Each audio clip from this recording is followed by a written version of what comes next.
Hi, and welcome back to my channel.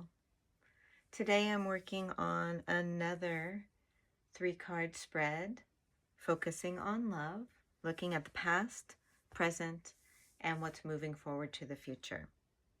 I think I mentioned in the last video I've been struggling with shuffling on camera. If you feel like that is an important part of these readings, please let me know in the comments below.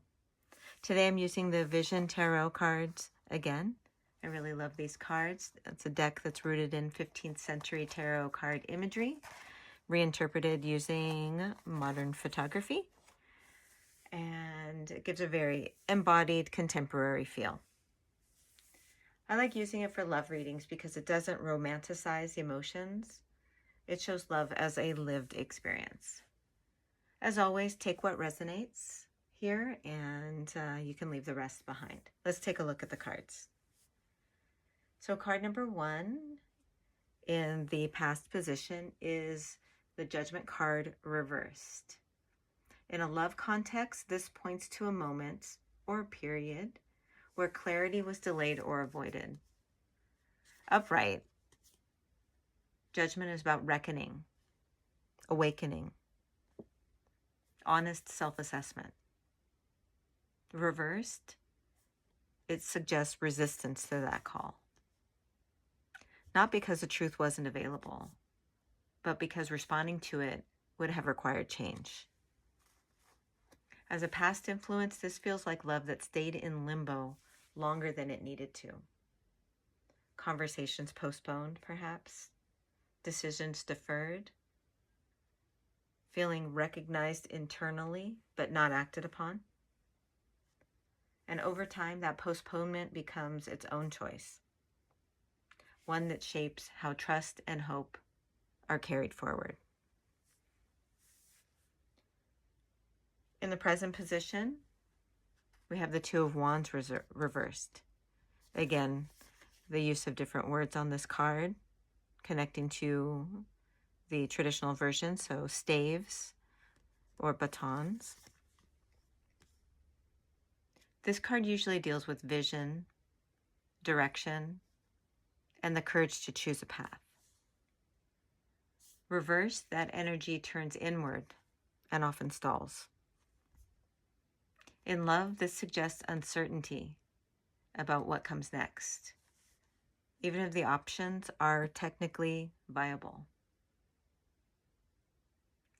There's a sense here of standing at the threshold, but hesitating to step forward. Not from lack of desire, but from doubt about whether the future being offered is actually aligned. What's interesting is that this doesn't feel like confusion. It feels like reluctance. As though part of you already knows what direction makes sense, but isn't ready to commit to what that choice would require.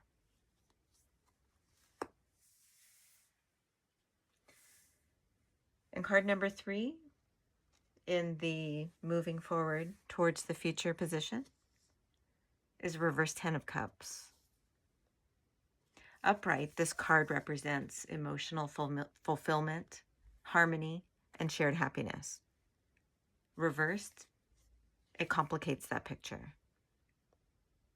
This doesn't mean that love is doomed. It means the fantasy of perfect emotional alignment is being questioned. Going forward, there's an invitation here to dismantle an ideal, especially one that's been inherited, projected, or assumed rather than built.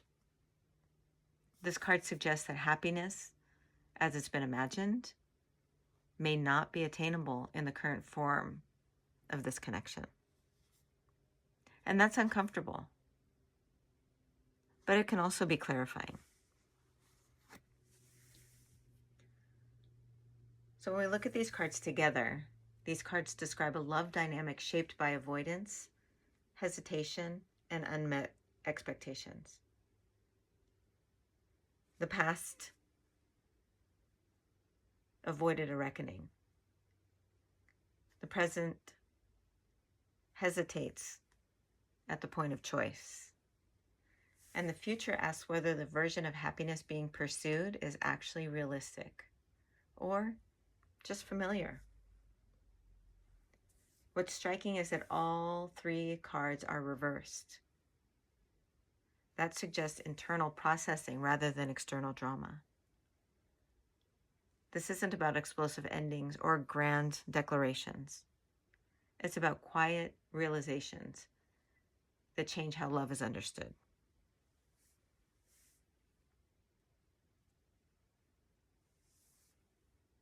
If this journey continues without change, the most likely outcome isn't devastation, it's recalibration.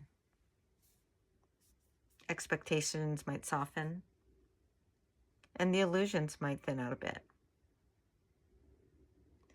You might find a different definition of emotional fulfillment start to take shape. The card suggests that love here doesn't disappear, but it might need a renegotiation, downsizing, or reimagining to remain honest. Notice what resonated for you and what might have felt disappointing or resistant. Those reactions are part of the reading too. So I'll leave it here, and I'll see you in the next video. Thanks for watching.